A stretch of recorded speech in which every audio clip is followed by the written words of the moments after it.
নতুন এক আকাশ প্রতিরক্ষা ব্যবস্থা তৈরি করলো তুরস্ক। এই নতুন আকাশ প্রতিরক্ষা ব্যবস্থার নাম হচ্ছে স্টিল ডোম।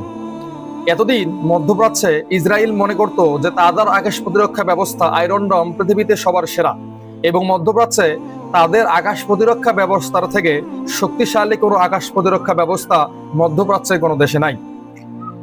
এই কথাকে চ্যালেঞ্জ হিসেবে গ্রহণ করে গত বছরে তুরস্কের প্রেসিডেন্ট ঘোষণা দিয়েছিল যে তারাও এক অত্যাধুনিক আকাশ প্রতিরক্ষা ব্যবস্থা তৈরি করবে। তো যেমন কথা তেমন কাজ, গতকালকে তুরস্কের প্রেসিডেন্ট রিসেপ তাইয়েব এরদোগান তিনি এই স্টিল ডোমের কথা জানিয়েছেন, এবং এটা এমন এক আকাশ প্রতিরক্ষা ব্যবস্থা যে এটা নিমিষেই দূরপাল্লার ক্ষেপণাস্ত্রকে ধ্বংস করতে পারে, ড্রোনকে ধ্বংস করতে পারে, যুদ্ধ বিমানকে ধ্বংস করতে পারে। এইভাবে এক কথায় তুরস্কের আকাশ সীমায় যে কোনো হুমকি এই রাডার শনাক্ত করতে পারবে এবং এটাকে আকাশের মধ্যে ধ্বংস করতে পারবে। তুর্কি প্রশাসন এবং তুর্কি প্রধানমন্ত্রীর দাবি যে তারা তুরস্কের সঙ্গে বন্ধুত্ব স্থাপন করেছে। যারা তুরস্কের উপর ভরসা করতে চায় আগামী দিনে, তাদের জন্য এই প্রযুক্তি হবে অত্যন্ত গুরুত্বপূর্ণ একটা প্রযুক্তি।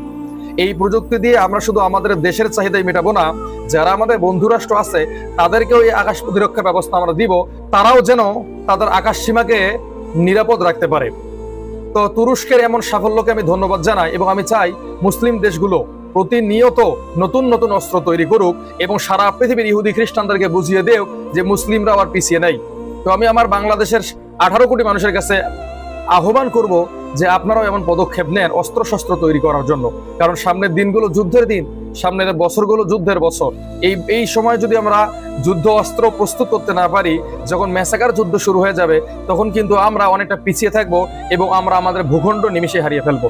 এই জন্য আমাদের উচিত হবে কি, তুরস্কের মতো নতুন নতুন আকাশ প্রতিরক্ষা ব্যবস্থা, যুদ্ধ বিমান, ট্যাঙ্ক, এইভাবে নতুন নতুন এক কথায় আধুনিক অস্ত্র শস্ত্রে সজ্জিত থাকে।